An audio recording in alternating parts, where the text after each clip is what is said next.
Welcome to Democracy Now!, democracynow.org, The War and Peace Report. I'm Amy Goodman. In California, nearly 200,000 people have been forced to evacuate as drought-fueled wildfires tear across Southern California. Climate experts say the intensity of the winter blazes is linked to climate change. The fires caused the intermittent shutdown of the 101 and 405 freeways. Nearly 150,000 acres have been scorched so far by fires.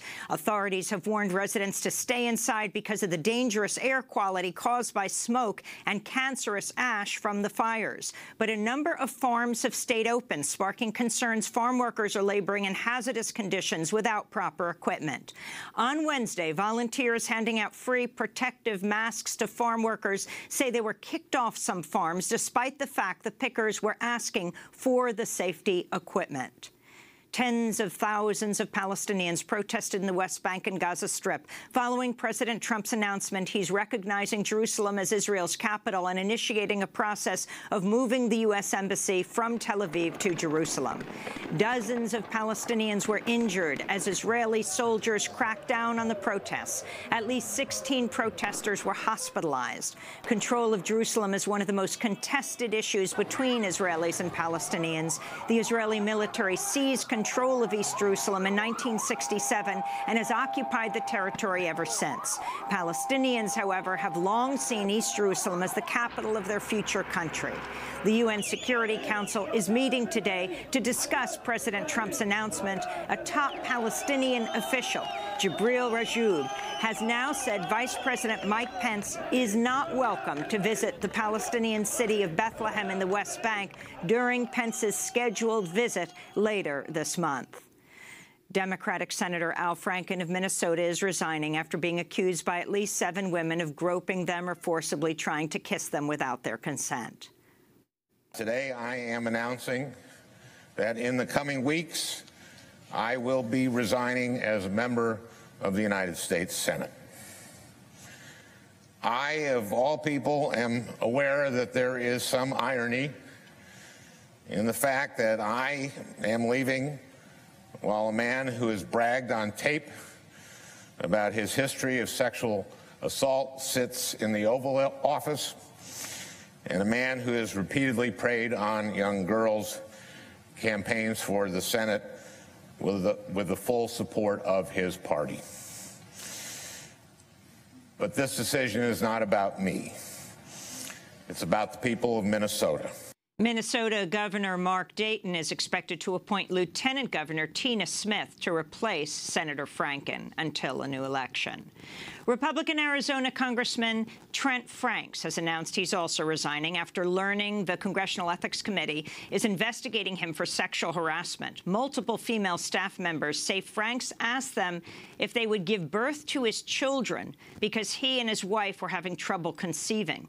Franks is one of the most conservative members of Congress, part of Republicans' far-right-wing Freedom Caucus. Meanwhile, Republican Utah Congressmember Mia Love is calling on her fellow Republican Congressmember Blake Farenthold of Texas to resign, following revelations he paid $84,000 of taxpayer money in 2014 sexual harassment settlement with his former communications director, Lauren Green.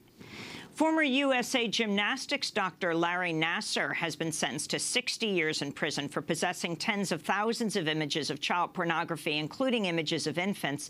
Nasser has also admitted to sexually assaulting women and children and is awaiting sentencing in 2 separate trials.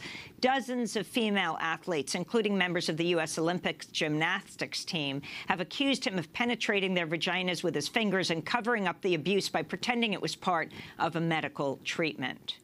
In Alabama, a number of African-American lawmakers are planning to campaign for Democratic Senate candidate Doug Jones, who's running against Republican candidate Roy Moore in the contentious December 12th special Senate election. Among those who are planning to campaign with Jones this weekend are New Jersey Senator Cory Booker, Alabama Congressmember Terry Sewell, Georgia Congressmember John Lewis, and former Massachusetts Democratic Governor Deval Patrick. Jones is in a close race against Roy Moore, who's been accused by at least 9 women women of sexually harassing or assaulting them when they were teenagers, one as young as 14. Moore's been repeatedly endorsed by President Trump, who is holding a rally today in Pensacola, just 4 days before the special election. Pensacola is just 20 miles from the Alabama border, and it's in the same media market as Mobile, Alabama.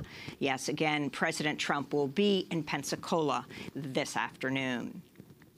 White former police officer Michael Slager has been sentenced to 20 years in prison for murdering unarmed black motorist Walter Scott in North Charleston, South Carolina in 2015.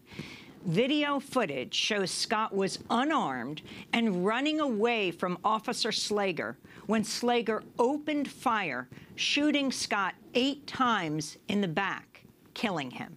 The video was captured by a bystander. An investigation by the Center for Investigative Journalism in Puerto Rico has revealed nearly 1,000 more people died in the 40-day period after Hurricane Maria hit Puerto Rico compared to that same period last year.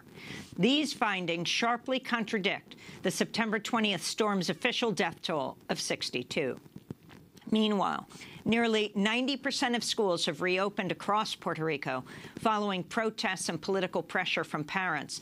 But parents whose children attend the schools that still remain closed are concerned they may never be reopened and that the storm may be used to further privatize education.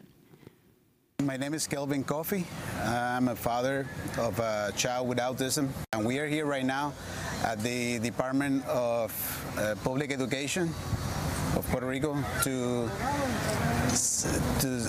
see if we can resolve the issue with the school that my kid goes, that has been closed, and right now we don't have an answer why it has been closed, even though it didn't have any structural damage.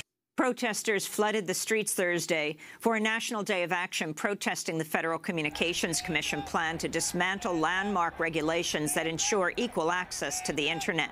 Protesters demanded the net neutrality rules stay in place at more than 100 rallies coast to coast, including here in Manhattan. My name is Ellen Skorka. I'm from Manhattan, and I'm fighting for net neutrality, which will be voted on next week.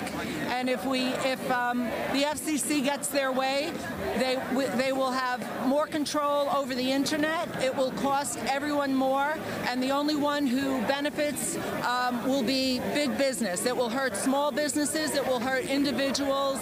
And once again, the Trump administration is helping the top 1% and the corporations and hurting everybody else. 2 African-American Democratic Congress members, John Lewis of Georgia and Bennie Thompson of Mississippi, say they will not attend the opening of a new civil rights museum in Jackson, Mississippi, in protest of President Trump's planned attendance on Saturday. In a joint statement, the lawmakers said, quote, President Trump's disparaging comments about the women, disabled, immigrants, and National Football League players disrespect the efforts of Fannie Lou Hamer, Aaron Henry, Medgar Evers, Robert Clark, James Chaney, Andrew Goodman, Michael Schwerner, and countless others who've given their all for Mississippi to be a better place, unquote.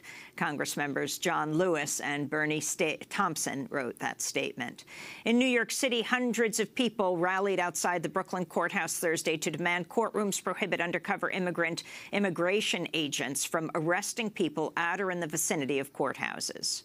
My name is Luis Mancheno, and I am an immigration attorney at the Bronx Defenders, and I am also a member of the 5 Borough Defenders here in New York City.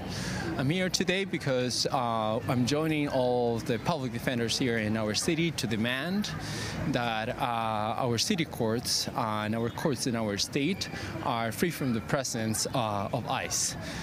Because what's happening right now is that during this year, ICE has been arresting in really, really high numbers a lot of the clients that we represent in court. And the fact is that the immigrant community here in New York no longer has the trust that they need to have in order to be able to access justice in court. In California, advertisers are pulling their business with the award-winning alternative newspaper, the LA Weekly, after it was bought by a shadowy group of male investors who fired every editor and all but one writer on staff last week. The LA Weekly is a long-running left-leaning newspaper in Los Angeles, but the new owners, who refused to even reveal themselves at the time of the mass firing, are conservative investors based in Orange County, some of whom have donated heavily to the Republican Party. And football player Colin Kaepernick accepted the Puffin Nation Prize for Creative Citizenship Tuesday night for having sparked a movement against racism and police brutality across the NFL and beyond after refusing to stand for the national anthem before NFL games. So like say at this point in time, with freedom of speech and freedom of press being under attack in so many ways, in so many forms, the Nation Institute and the work that journalists and reporters are doing right now is more important than it ever has been. You truly are the pathway for the people to see the truth that's going on. So in this moment of time, my message to all of you is continue to speak just in an unjust room. Regardless of the consequences, regardless of the backlash, we're with you. We need that truth, and continue to spread that truth for us, because people need to know what's truly going on so we can game plan as far as how to fight against these oppressive forces. That's football player Colin Kaepernick being honored at the Nation Institute Gala. And those are some of the headlines. This is Democracy Now!, democracynow.org, The War and Peace Report. I'm Amy Goodman.